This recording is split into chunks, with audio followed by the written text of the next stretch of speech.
할렐루야. 이 시간 여러분을 축복합니다. 옆 사람에게 함께 축복의 인사를 나눕니다. 당신이 있어 행복합니다. 여러분이 있어 정말 행복한 이 밤입니다.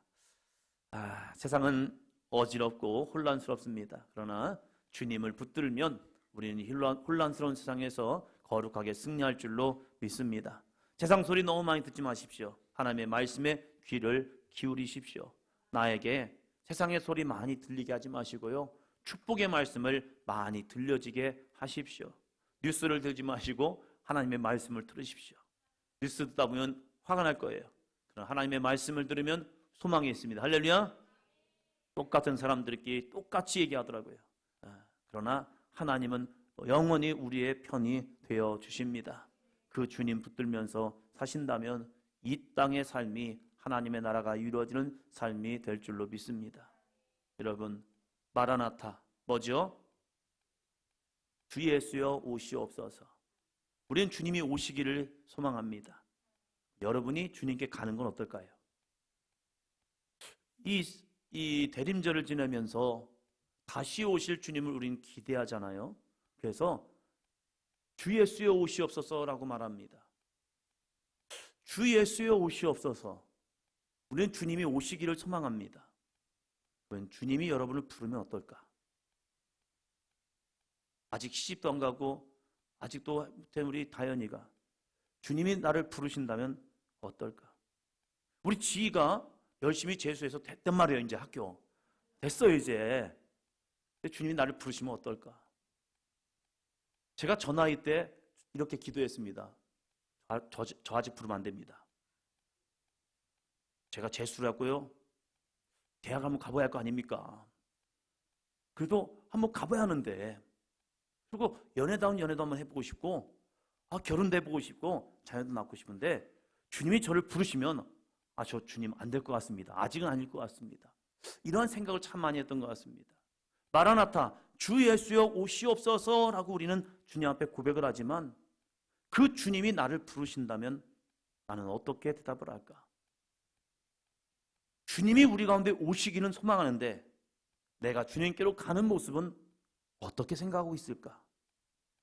주님, 저 부르시면 안 돼요. 우리 은결이가 아직 초등학교 1학년이라 저를 부르시면 아직 안 될 것 같아요. 제 남편이 그래도 좀 더 변화되고 더 변화되어서 주님 안에 쓰임받는 모습을 보고 주님이 저를 부르셔야 할 거 아니에요. 이러지 않을까요? 우리가 주님이 나를 부르시면 우리는 수많은 핑계를 합니다. 주님, 제 나이가 몇인데요. 벌써 저를 부르세요. 그러지 마세요. 너무 빠른 것 같아요. 우리 주강 권사님이 88세면 주님이 나를 부르시면 좋겠다 이렇게 생각하셨대요. 근데 지금 86세입니다. 그래서 2년 남았다는 거예요. 생각해 보니까 2년 후에 내가 주님께 간다? 좀 빠른 것 같다는 거예요. 그래서 주님 90세로 이제 늙어놨습니다. 주님 90세, 4년은 조금 더. 그래서 지금도 좀 힘들고 어렵지만 그래도 한 90은 한 4년은 더 살면 좋지 않을까 해서 90이 되면 또 그러실 것 같아요. 그동안 100세까지 한번 채워볼까 하면서 할 것 같아요. 주님이 오심을 소망하지만 우리가 주님께 가는 거에 대해서는 좀 그런 생각을 하는 것 같아요. 요즘 이 대림절을 지내면서 제 마음에 그런 마음이 많이 듭니다. 주님이 나를 보고 싶어가지고, 주님이 나와 함께하고 싶어서 주님이 나를 부르실 때 나는 어떻게 할까? 제 아내는 꼭 이런 말 합니다. 자기보다 오래 살으라고. 자기보다 오래 살으라고 그런 얘기를 해요. 그럼 나는 어쩌라고? 이런 얘기를 하거든요. 이런 얘기를 해요. 근데 주님이 나를 부르실 때 나는 어떠한 모습으로 살까? 이 모습. 우리가 이 대림절을 지내면서 한 번 더 정말 죄 많은 이 세상은 내 집이 아니라고 고백을 하지만, 우리가 표대를 향하여 나간다고 하지만, 이 사도 바울의 삶을 보면 정말로 이 세상이 하나도 부럽지 않았고 아깝지 않았어요. 그래서 기꺼이 자기는 그 거룩한 표대, 주 예수여 오시옵소서가 아니라 내가 주님께 갑니다. 주님, 기꺼이 내가 주님께 가겠습니다. 괜찮아요. 죽음? 그것은 주님께 가는 하나의 관문인데 그거 괜찮아요. 괜찮아요 주님. 그것도 괜찮습니다. 마땅히 감당할 겁니다. 그리고 그 길 향해 갑니다. 우리에게도 이러한 믿음이 있을까? 아직도 이 세상이 많은 미련이 남아가지고 주님 저 가면 안 되는데 이런 모습 아닐까. 오늘 한 번 더 생각하는 시간이 되었으면 좋겠습니다. 사도행전 16장 말씀을 봅니다.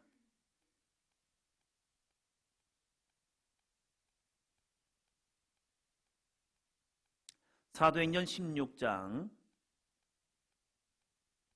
11절부터 15절까지 말씀을 이따가 보도록 하겠습니다. 자, 오늘 제목입니다.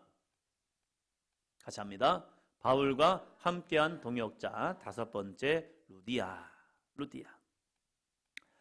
바울과 함께한 동역자 다섯 번째 사람 루디아를 보려고 합니다.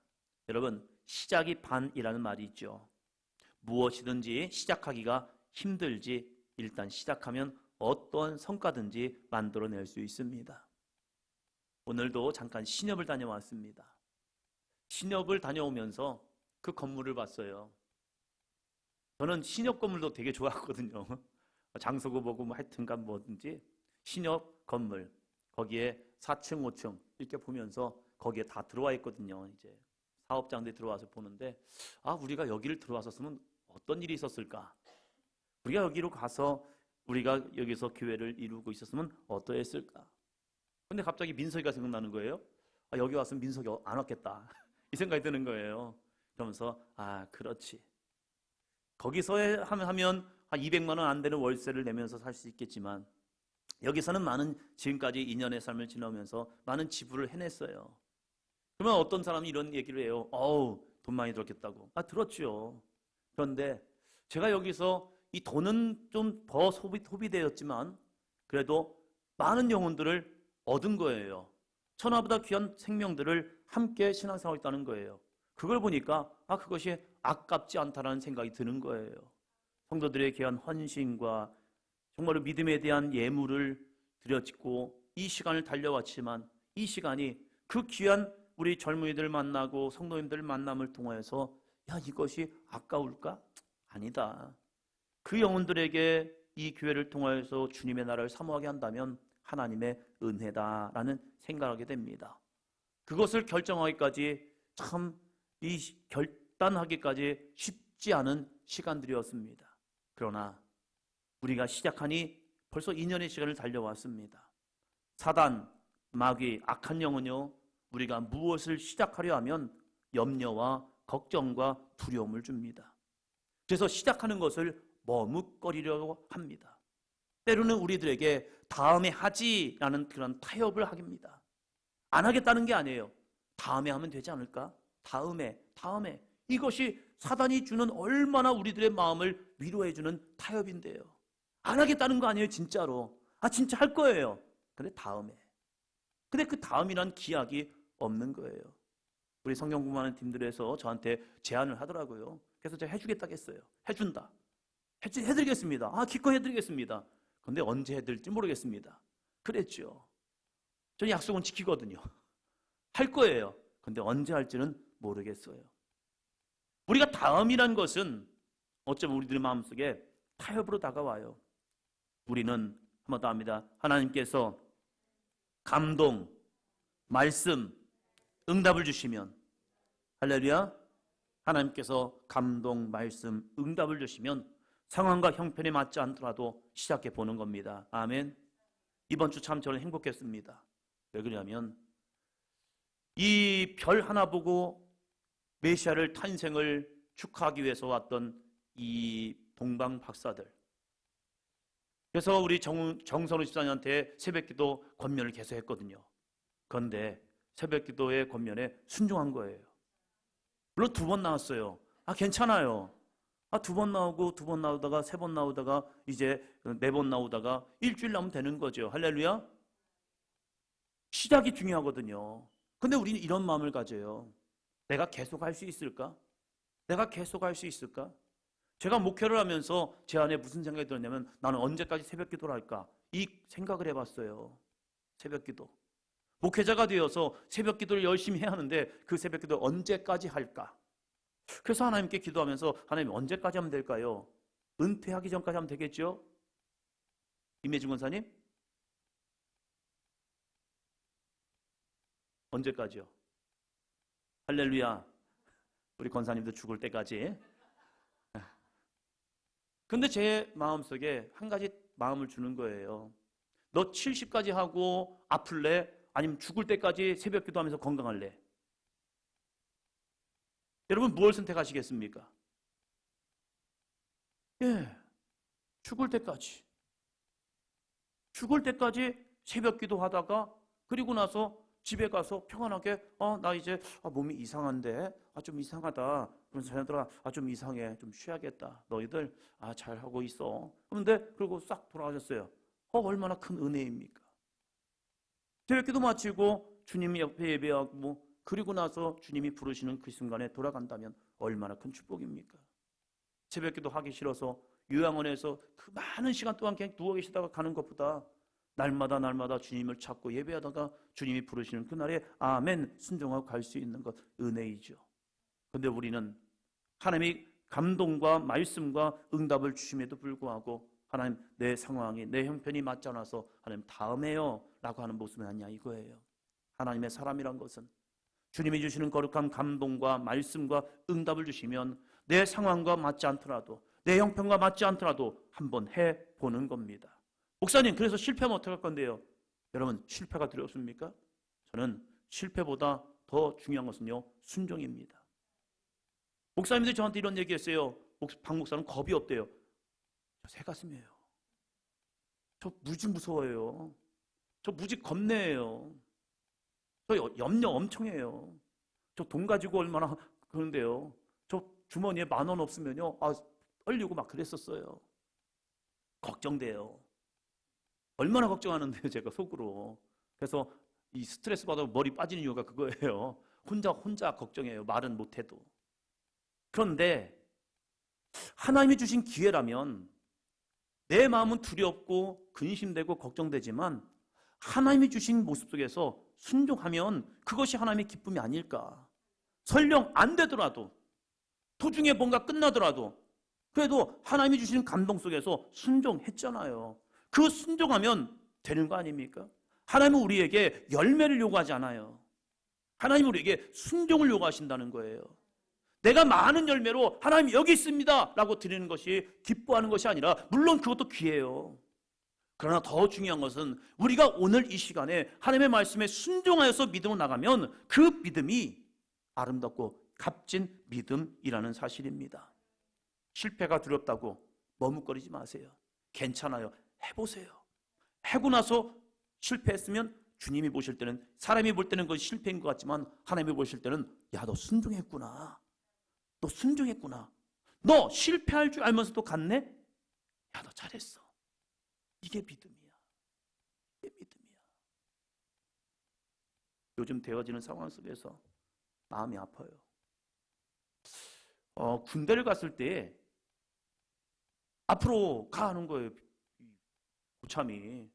그럼 앞으로 가요. 여러분 벽이 있으면 어떡할 거예요? 내 앞에 벽이 있어요 지금. 그럼 앞으로 가도 어떡할 거예요? 군인은 계속 가는 겁니다. 그냥 가요 그냥. 벽이 있는데 이마 대고 이거 가요 그냥. 이거 가는 거예요. 미친 것 같죠? 그런데 그냥 가요. 안 가면 뭐라고 해요?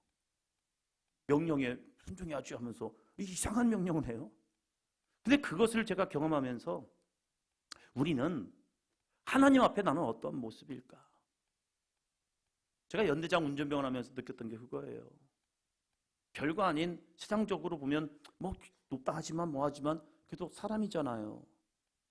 그 옆에서 제가 차량 운전을 하면서 깍듯이 모셨거든요. 그래서 제 안에 하나의 하나님의 말씀이 뭐냐면 너는 나를 그렇게 잘 섬겼니? 이거예요. 주님이 내 앞에 계십니다 라는 마음으로 했는가? 까탈스러운 분이었어요. 그러다 보니까 온 부대원들이 다 좀 경각심을 가지고 살아요. 자기보다 나이가 조금 어린 그 연대장보다 조금 어린 대대장이나 이 과장님들도요. 그 방 하나 들어가려고 머뭇거려요. 그리고 동태를 살펴요. 어떠시냐? 물어봐요. 오늘 컨디션 좋으십니다. 그럼요, 당당하게 들어가지만 안 좋은 날은요, 그거 들어가기도 머뭇거리더라고요. 하나님이 기뻐하시는 모습은 무엇일까?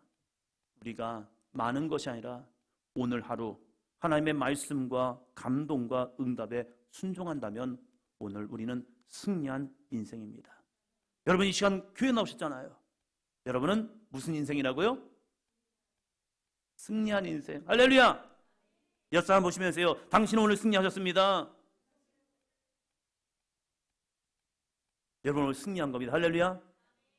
그 승리한 여러분에게 주님은 오늘도 거룩한 성령의 은혜를 부어 주실 줄로 믿습니다. 여러분, 이 출애굽기를 보면 홍해 사건이 나오잖아요. 모세가 가는 길, 하나님이 자기를 인도하는 이 길이 끝을 모세는 알까요? 모를까요? 하나님이 모세를 인도하여 나가시는데 자기는 지금 불기둥과 구름기둥에 인도하려다 내가 나아가는데 그 끝이 어디일까? 모세가 모를까요? 알을까요? 왜 모른다고 생각하시나요? 왜 모른다고 생각하세요? 모세는 40년 동안 애굽의 왕자로서 지리, 경제, 정치, 군사 모든 걸 다 배웠습니다. 그러면 전쟁에서 가장 필요한 것은 지리입니다. 지리를 모르면 적군한테 쫓겨나가다가 잠깐 죽는 거예요. 그 전쟁에서 정말로 중요한 것은 지리예요. 그래서 백성을 인도할 때 앞으로 가, 아니면 좌로 가, 우로 가, 뒤로 가, 이걸 잘해줘야 이 군사가 빠져나오고 공격하고 이걸 잘한단 말이에요. 그는 40년 동안 왕자로서 그런 인생을 살았던 이 모세입니다. 40년의 미디안 인생을 살았지만 그렇다고 이 애굽의 땅에 대해서 몰랐을까? 지금 자기가 살던 이 곳에서, 왕궁에서 내가 지금 이 백성들과 함께 나갈 때에, 고센 땅에서 나갈 때 내가 나가는 이 방향이 어딜 향해 나가는 걸 모를까? 가나안 땅은 이집트의 지중해 해안길로 올라가면 바로 올라가는 가나안 땅인 거예요. 자기들은 지금 그 적과 꿀이 흐르는 가나안 땅으로 가야 해요. 그러면 단순하게 고센 땅에서 이 지중해를 타고 지중해 해변길로 해서 쭉 올라가면 일주일도 안 걸리는 그 길이 가나안 길이에요. 그런데 하나님이 인도하는 길은 광야인 거예요. 방향이 좀 달라요. 위로 올라가야 하는데 동쪽으로 가게 하는 거예요. 동쪽의 끝은 알고 있어요. 이집트 동쪽의 끝은 홍해란 말이에요. 홍해. 모르는 게 아니에요. 그런데 하나님이 그를 인도합니다. 그런데 놀라운 것은요, 모세가 그 인도함에 순종합니다. 아멘. 모세가 나이가 들어가지고 갑자기 지리를 헷갈린 게 아니에요. 모세가 나이가 많아서 잊어버린 게 아니에요. 모세도 알고 있어요. 지금 하나님의 인도하심 끝에 홍해가 있다는 걸 모세는 알아요. 그러나 백성들은 몰라요. 왜 그러면 백성들은 고센 땅에서만 산 거예요. 이 고센 땅에서 살았기 때문에 광야의 끝이 홍해라는 걸 몰라요. 자기들은 이 나일강 밑에 하루에 고센 땅에 살았고, 그리고 조금만 가면 거기는 지중해 바다가 있고, 그러니까 홍해는 한 번도 가보지 못한 사람들이에요. 홍해를 한 번도 가보지 못한 사람들인 거예요. 그러한 사람들이 모세의 인도함을 받는 거예요. 근데 오직 그 길의 끝을 아는 사람은 모세인 거예요. 근데 하나님은 이 모세를 그 홍해길로 조금씩 가까이 가는 거예요. 그 길을 가야 할까 말아야 할까? 모세는 이스라엘의 길잡이가 된 겁니다. 그 길잡이가 되어서 길을 인도할 때에 성공하는 인생은 목적지까지 잘 바래다 주는 것이 성공하는 사람입니다. 그런데 하나님의 인도하심 속에 모세는 이스라엘 백성들을 홍해 앞으로 인도한 거예요. 실패입니까? 성공입니까? 실패예요? 성공이에요? 이소영 권사님, 아니 홍해를 만났다니까요. 그 상황까지만 보자는 거예요. 우리가 그 다음을 보지 마시고. 실패죠. 사람들이 볼 때는 모세가 이스라엘 백성들을 홍해까지 인도했을 때 그 홍해 앞에 서 있는 이스라엘 백성들은 놀란 거예요. 뭐야 이게. 우리를 적과 꿀이 이런 땅으로 인도했는데 이게 뭐야. 그들 앞에 홍해가 있는 거예요. 모세의 인도는 모세의 순종은 사람들이 볼 때는 실패인 거예요. 실패했다도. 실패했기 때문에 사람들이 뭐라고 말합니까? 하나님 앞에 부르짖고 모세를 통하여 원망 불평하기 시작하는 거예요. 야! 모세 네가 우리를 죽이려고 이 홍해 앞에 오게 했네. 뒤에는 이집트에 정예 군대가 있는 거예요. 쳐들어오는 거예요. 그들 죽이겠다고 지금 막 기마병과 이 기갑교대와 이 부대를 들고 막 온 거예요. 그때까지만 해도 이집트의 군사력은요 최강이었습니다. 그 최강의 군대가 히브리인들 죽이겠다고 뒤에서 쫓아옵니다. 근데 그들은 앞에 홍해가 있잖아요. 그 상황을 보면 모세는 실패자인 것 같습니다. 근데 놀라운 게 있습니다. 하나님은 실패라는 순종의 자리에서 하나님은 일하시고 계시다는 사실입니다. 사람의 눈에는 실패한 것처럼 보이지만 하나님의 말씀에 순종하는 그 자리는 실패가 아니라 하나님의 역사가 이루어지는 거룩한 장소라는 겁니다. 저는 답답할 때, 힘들 때, 어려울 때 이 말씀을 곱씹습니다. 출애굽기 14장 13절로 14절입니다. 모세가 백성에게 이르되 너희는 두려워하지 말고 가만히 서서 여호와께서 오늘 너희를 위하여 행하시는 구원을 보라. 너희가 오늘 본 애굽 사람을 영원히 다시 보지 아니하리라. 여호와께서 너희를 위하여 싸우시리니 너희는 가만히 있을지니라. 아멘. 저도 두려움이 참 많거든요. 어렸을 때부터 지금까지도 두려워요. 가끔 가다가 집에 들어갔는데 아내가 없어요. 그래서 아내를 찾아요. 여보 했는데 없어요. 그러니까 집이 뭐 워낙 커가지고 찾을 때가 많잖아요. 그래서 이쪽 보고 저기 보고 했는데 갑자기 확 놀래요, 저를. 그럼 저는 진짜 새가슴이 지금도 놀래요. 분명히 숨어 있는 것 같은데 거기서 저를 깜짝 놀란단 말이에요. 그럼 좀 놀래가지고 진짜 그래요. 저 두려움이 지금도 있어요. 모세를 향하여 모세가 이스라엘 백성을 향하여 이렇게 말합니다.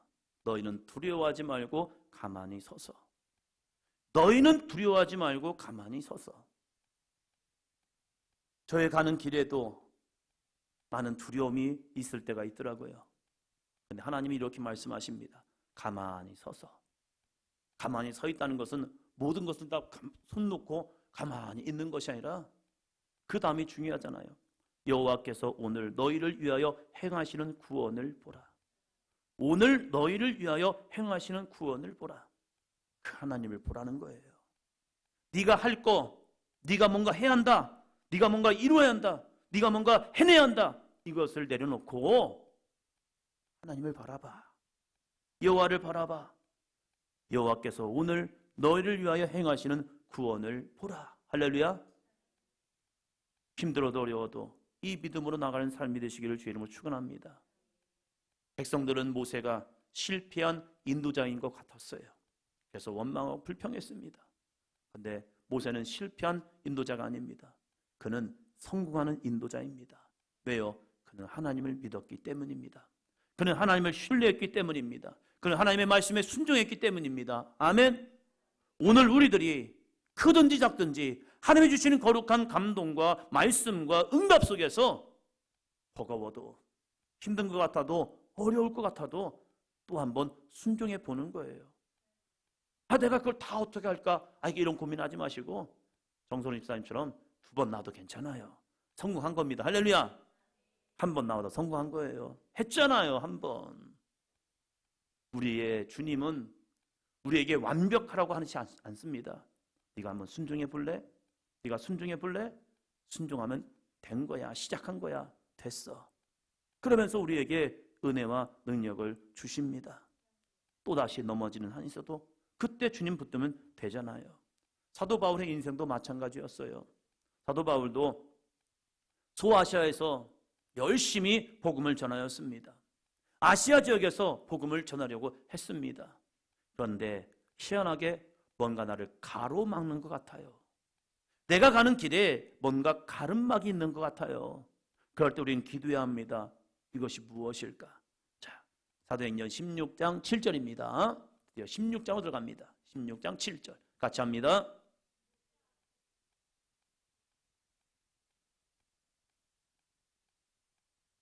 아멘, 아멘. 무시아 앞에 이르러 비두니아로 가고자 애썼습니다. 가야지. 그런데 예수의 영이 허락하지 아니하시는 겁니다. 처음에는 예수의 영인 줄 몰랐겠죠. 그러니까 애쓰는 거예요. 이것도 주님의 일이기 때문에 무던히 애썼습니다. 그런데 길이 막히는 거예요. 뭔가 우리를 가로막고 있는 것 같은 거예요. 그러한 삶이 우리에게 주어질 때가 있습니다. 그럴 때 우리는 그 자리에서 가만히 서서 하나님을 바라보아야 합니다. 주님을 바라보아야 합니다. 그렇지 않으면 그냥 애쓰다가 더 힘들 수밖에 없어요. 이 사도 바울이 열심히 애쓴 것 같지만 안 되는 거예요. 실패하는 것 같은 거예요. 그럴 때에 그 실패의 자리에서 다시 바울이 하는 것은요, 하나님을 바라보는 겁니다. 그럴 때 깨달은 거죠. 아하, 그렇구나. 옆 사람 보시면서요, 성령님께서 막으신 거예요. 그걸 깨달은 거예요. 아, 그렇구나. 그렇구나. 성령님께서 막으시는구나. 멈출 수 있을 때 멈추는 것이 은혜입니다. 만나지 말아야 할 때 만나지 않는 것도 은혜인 거예요. 뭔가 가로막고 있다면 거기서 애쓰지 말고 하나님의 뜻을 구하시기를 바랍니다. 그때 본 것이 무엇입니까? 마게도냐 사람의 환상인 거죠. 마게도냐 사람이 환상 가운데 와서 우리를 도와달라고 하는 거예요. 아차! 그렇구나. 그제서야 깨닫게 되고 이 사도 바울이 자신의 계획과는 다르게 성령의 인도하심 속에 순종하여 빌립보로 가게 됩니다. 터키 지역에서 드디어 그리스 지역으로 가게 됩니다. 빌립보에 도착한 바울 일행은 수일간 머물면서 그 지형을 한번 봅니다. 이 지역에 유대인들이 있을까? 유대인이 있다면 거기에는 회당을 짓습니다. 유대인 남자 12명만 있으면 그들은 회당을 만들어 놓고 거기서 하나님을 예배하고 거기서 하나님의 말씀을 양육하면서 유대인으로서 살아갑니다. 그런데 이 빌립보 지역에서 수일간 다녀봤지만 기도할 장소가 없는 겁니다. 자, 12절, 13절 봅니다. 12절, 13절 같이 읽습니다.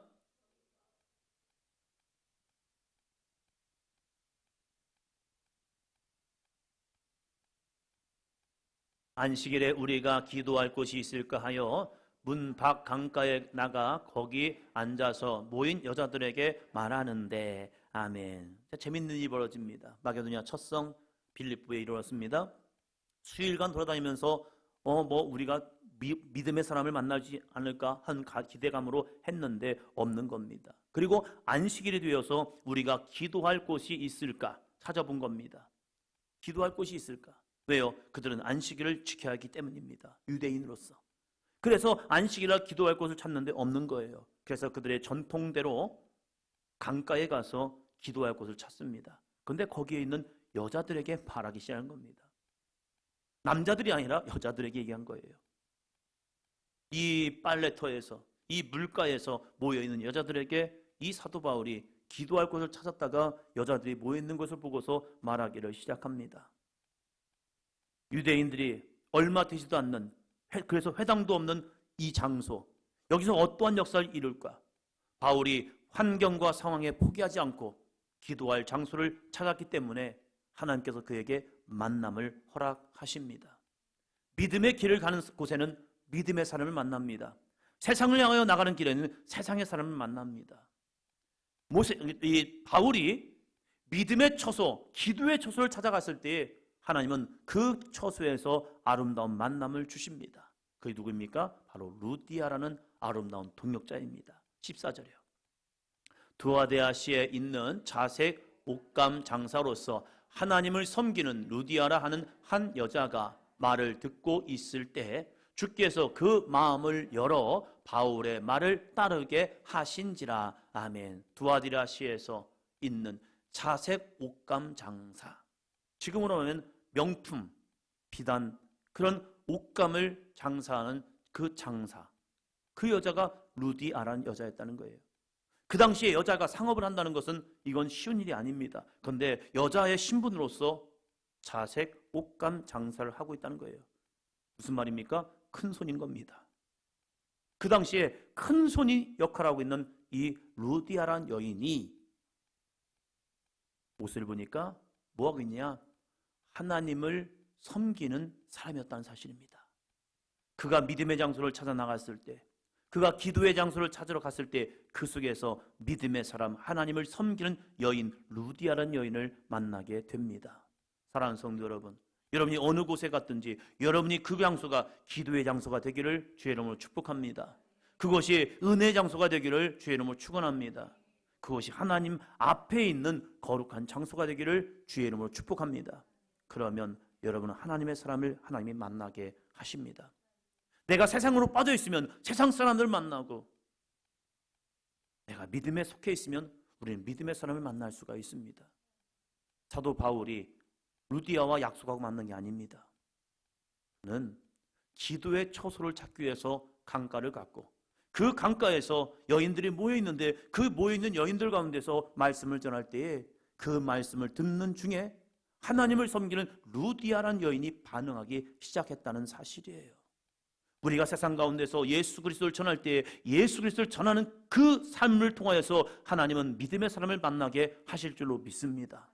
누군가 나에게 그만해 라고 말할 수 있지만, 누군가는 그 말을 들으면서 내 안에 심령 속에 하나님을 섬기는 그 마음이 불듯 일어나서, 그래 나도 하나님을 섬기는 사람인데 라는 귀한 고백을 통해서 그 사람과 함께 연합할 수 있는 믿음의 삶이 될 줄로 믿습니다. 그날, 그때, 그 시간에 이 바울이 기도하러 가지 않았더라면 루디아를 만나지 못했을 거예요. 루디아를 만남을 통해서 그에게 어떤 일이 벌어집니까? 드디어 시작이 이루어집니다. 어떠한 시작이요? 그 그리스 지역, 그것도 빌립보의 믿음의 가정이 세워지는 은혜를 경험하게 됩니다. 15절입니다. 그와 그 집이 다 세례를 받고 우리에게 청하여 이르되, 만일 나를 주 믿는 자로 알거든 내 집에 들어와 유하라 하고 강권하여 머물게 하니라. 아멘. 사도 바울은 하나님의 감동과 말씀과 응답에 순종하여 이 빌립보까지 온 거예요. 그 빌립보에서 하나님의 감동에 순종해서, 그래 내가 기도하러 가야지 하는 마음으로 기도하러 왔단 말이에요. 강가에 왔단 말이에요. 그 와서 이 바울이 바로 믿음의 사람, 하나님을 섬기는 여인 루디아를 만난 거예요. 근데 그 여인은 그 빌립보 지역에서 힘이 있고 장사를 하면서 돈이 있는 그런 삶인 거예요. 만나려고 만난 게 아니에요. 그 믿음의 자리를 지키려고 하는 사도 바울, 주의 복음을 증거하는 이 사도 바울을 통해서 루디아를 만나게 하셨습니다. 오늘도 내가 볼 때는 야 이곳은 안 돼, 이곳은 아유 할 수 없어, 이게 되겠어? 라고 말할 수 있지만, 하나님의 감동과 말씀과 응답에 순종하여 나가면 그것이 하나님의 역사가 이루어지는 은혜의 장소가 될 줄로 믿습니다. 하나님은 하시거든요. 누구를 통하여? 하나님의 말씀에 순종하는 자를 통하여서요. 이 바울이 순종하여 그곳에 갔기 때문에, 그 물가에 갔기 때문에 그 속에서 만난단 말이에요. 그리고 놀라운 일이 벌어지는 겁니다. 그와 그 집이 그 즉시 세례를 받는 겁니다. 그 복음을 듣고 그 복음 안에서 와, 그렇다면 우리가 예수 그리스도의 세례를 받기 원합니다. 그럼 내가 세례를 받기 원해요. 바울이요, 그럼 나에게 세례를 줄 수 있습니까? 있지요. 그래서 그 강가에서요 바울이 루디아에게 세례를 줍니다. 그리고 우리에게 청하여 이르되, 만일 나를 주 믿는 자로 알거든 내 집에 들어와 유하라. 자신의 집에 이 바울과 선교팀을 집으로 모셔드리는 겁니다. 그리고 그곳이 바로 빌립보에 복음이 들어오는 거룩한 시작점이 됩니다. 우리도 강화도에 가면요 내리교회가 있습니다. 인천에 가면 내리교회가 있습니다. 이 내리교회라는 것은요 복음이 내려와서 거기서 첫 번째 교회가 세워진 곳 해서 우리 감리교회에 내리교회가 있습니다. 소아시아 터키 지역에서 복음을 전하던 이 사도 바울이 드디어 그리스로 가서 그 그리스도의 첫 관문 이 빌립보에 들어와서 복음을 전하면서 세웠던 곳이 바로 이 루디아의 가정교회였던 사실이에요. 그래서 이렇게 있습니다. 우리 함께 그리스에 가보시죠. 할렐루야. 그리스는 진짜 좋습니다. 가보면 와우 좋다 이게 나와요. 터키는 좀 그런데 터키도 좋아요. 성지순례 쪽으로. 근데 이 그리스에 가보면 이 터키 분위기와 그리스의 굉장히 달라요. 1972년 정교회가 그리스 정교회가 이 루디아 이 집이었다라고 생각하는 이곳에 1974년에 완공하여서 이렇게 루디아 기념교회로 만들어 놓고 이 기념교회 조금만 옆에 가면요 냇가가 있습니다. 크진 않아요. 크지 않은데 그 냇가에서 여기가 세례터였다라는 그런 추정을 하는 거죠. 그래서 그곳에다가 세례터를 만들어 놓고 지금도 많은 사람들이 그곳에 가서 세례를 받습니다. 또 받는 거죠. 여기가 루디아에 세례받았던 장소였겠다라는 마음을 가지고 주님, 이 루디아가 주님의 말씀을 듣고 거듭난 것처럼 나도 이 시간 이곳에서 거듭나기를 원합니다. 2000년 전에 성령의 기름 부음의 사건이 오늘 나에게 임하여 주세요라는 믿음을 가지고 루디아 세례받았던 그 터에서 세례를 받으며 나아갑니다. 루디아는 많은 사역을 한 건 아니에요. 그런데 놀라운 역사가 뭐냐면요, 그 루디아의 첫 믿음, 그 루디아가 복음을 듣고 뭘 했느냐, 그 집이 다 세례를 받게 합니다.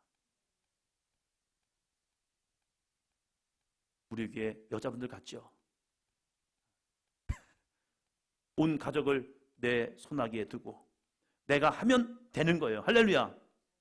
시온이 내가 이름 지면 그냥 시온인 거예요. 할렐루야. 뭐 내가 시온이랑 쳤으면 된 거지 뭐. 다른 사람 의견 필요 없어. 졌어. 내가 진 거야. 내가 났잖아. 하면서 루디아 그가 우물터에서 여인들과 함께 말씀을 들었고 그 말씀을 들으면서 그 안에 믿음이 생겼고 주님께서 그의 믿음의 눈을 열어주셨고 그 믿음의 눈을 통해 보니까 와 예수님 믿으네. 그래서 그가 세례를 받고 나만 세례받은 것이 아니라 그의 집을 다 세례받게 하고 그러고 나서 자신의 집을 하나님의 거룩한 성전 삼아서 드디어 그리스 지역에 복음이 들어왔고요. 지금도 그 복음의 능력이 그리스 정교회를 만들었고 그 그리스 정교회가 지금도 건재하는 이유는요, 이 그리스 지역에 가보면 수도원들이 참 많아요. 세상이 아무리 혼탁하고 세상이 아무리 병들고 세상 교회가 아무리 타락했다 할지라도 수도사들은요 지금도 오직 주 예수 그리스도만 바라보면서 세상의 모든 욕망과 세상의 모든 정욕을 내려놓고 세상의 모든 명예를 내려놓고 오직 우리는 주님만 바라볼게요 해서 산 꼭대기, 이거 말도 안 돼요. 아니 왜 그 꼭대기 올라가신 거야? 그것은요 세상이 아니라 우리는 주님만 바라보기를 원합니다. 우리가 주님을 바라볼 때에 믿음의 사람들이 온전히 주님을 바라보고 그 성직자들이 주님만을 바라볼 때에 이 땅은 하나님의 나라가 될 수 있습니다라는 믿음을 가지고 그 꼭대기에 올라가서 수도 생활을 하면서 그들이 하나님의 말씀을 기록하면서 그들의 말씀이 기록할 때 보면요 놀라운 일이 있어요. 여호와라는 말씀을 쓸 때마다 가서 목욕을 하고 다시 와서 여호와. 제가 물어봤죠. 궁금하잖아요. 그럼 다시 여호와께서 이렇게 두 번이 나오면 어떡합니까? 여러분 어떻게 하시겠습니까? 한번 했으면 됐지 뭘 또 하나? 이게 아니라 여호와라는 말이 나오고 다시 또 여호와라는 말을 쓸 때는요 다시 가서 또 목욕을 하고 또 와서 쓰는 거예요. 그들은 속도가 중요하지 않아요. 믿음이 중요한 거예요. 하나님의 이름이 내 손을 통하여 이 성경에 기록될 때에 하나님을 이 말씀을 읽는 자들이 그 말씀을 통하여 하나님을 만나게 도와주세요. 이 믿음을 가지고 성경을 필사하는 거예요. 성경 필사한 여러분 할렐루야. 아름다운 모습이잖아요. 루디아 그의 사건은 여기서 끝나요. 그가 많은 것을 어떻게 이루었는지 모르겠어요. 이 루디아 설교를 준비하면서 도대체 이 여인은 어떠한 여인이었을까라고 하지만 이 여인은 이 시대에 보기 드문 여인이었습니다. 남성 위주의 사회 속에서 그의 집에 세례를 다 받았지만 루디아 남편 여러분 아십니까? 루디아의 자녀들 아십니까? 남자들 하나도 기록 없어요. 근데 여자만 기록되어 있는 거예요. 그것도 루디아. 그가 이 빌립보에서 빌립보 교회 가운데서 어떠한 일을 이루었는지 모르겠어요. 그런데 그 여인의 첫 믿음, 그 여인의 첫 믿음, 자색 옷감 장사했던 그 여인의 첫 믿음, 그 믿음이 그의 가정을 구원시킵니다. 아멘. 그의 믿음이 빌립보 교회를 세워냅니다. 그의 믿음이 그리스 전 지역을 하나님의 말씀으로 변화시켰습니다. 그 첫 시작점이 되었다는 사실이에요. 그래서 그리스에서 루디아 기념교회를 세우는 거예요. 시작은 정말로 미약할 수 있습니다. 시작은 내가 생각할 때도 아무것도 아니야 라고 생각할 수 있어요. 그러나 그 시작을 통하여 하나님은 역사하셨습니다. 저는 우리 사도행전 교회가 어떠한 전통에 의하여 움직이는 교회가 아니라 각자에게 주신 은사와 능력대로 쓰임받는 교회가 되기를 바랍니다. 에이, 뭐 내가 여자로서, 내가 여잔데. 아니요. 2000년 전의 루디아는 여인임에도 불구하고 그 여인은 이 사도 바울과 함께 빌립보 교회 가운데 귀하게 쓰임받고 이 빌립보 지역 속에서 교회가 세워짐에 있어서 그는 한 교두보를 이루어냈습니다. 다른 곳으로 가려가는 이 바울을 불러다가 내 집에 들어와 유하소서. 왜요? 나를 주 믿는 자로 알거든. 그래서 이곳이 하나님의 교회가 되기를 원합니다. 이곳이 주님을 예배하는 예배당이 되기를 원합니다. 이곳에서 하나님을 예배하기를 원합니다. 아멘. 기꺼이 받아들인 거예요. 2025년 우리가 또 속회를 조직하고 새롭게 또 나가려 합니다. 내 집을 하나님의 교회 삼는 것 쉽지 않습니다. 귀찮지요. 정리하고 청소하고 뭐하고. 직장생활 끝나고 돌아와서 바쁜데 이런 것까지 저런 것까지 하려면 바쁠 거예요. 그런데 루디아처럼 나의 집을 기꺼이 하나님의 거룩한 성전 삼을기를 주의 이름으로 부탁을 드립니다.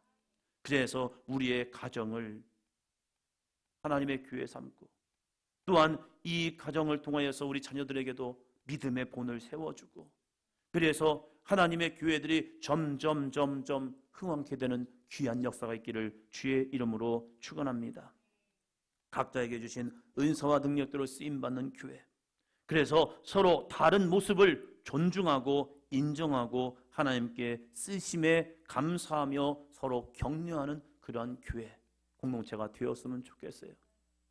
고린도 교회처럼 네가 잘나니 네가 못나니 이런 싸움이 아니라 서로에게 주신 거룩한 지체의식을 갖고 오른손은 왼손을 격려하고 왼손은 오른손을 격려하고 눈은 이 지체를 잘 인도하고 발은 그 인도하심에 잘 순종해 나아감을 통해서 모든 머리부터 발까지 모든 지체가 한 마음 한 뜻 되어 성령이 하나 되게 하신 것을 힘써 지켜내는 우리 교회 되기를 주의 이름으로 축원합니다. 루디아 많은 것은 이루지 않았지만 그가 그의 가정을 복음화시킴을 통하여 놀라운 역사는 그리스 지역에 복음이 들어가고 지금도 그 그리스는 여전히 그리스 정교회로 끊임없이 믿음을 바라보며 거룩한 순수함을 잃어버리지 않기 위해서 믿음으로 하는 그리스가 되었다는 사실입니다. 오늘 우리의 신앙이 작아 보입니까? 아니요. 순종하여 믿음을 나가면요 우리의 믿음은 하나님 보시기에 아름다운 믿음의 삶이 될 줄로 믿습니다. 루디아 큰 거 이룬 거 아니에요. 그러나 오늘 주시는 거룩한 감동에 순종하여 세례를 받았고 오늘 주시는 거룩한 감동에 순종하여 말씀에 순종하여 사도 바울을 자신의 집으로 받아들였고 그리고 그 속에서 교회를 이루어냈고 그 거룩한 교회가 빌립보 지역을 그 거룩한 교회가 그 그리스 전체를 그리고 그 교회를 통하여서 세계 열방 가운데 복음의 역사가 증거되는 아름다운 시작되었다는 사실입니다. 그 시작이 저와 여러분이 되기를 주의 이름으로 축원합니다. 옆 사람 보시면서요. 시작을 두려워하지 맙시다.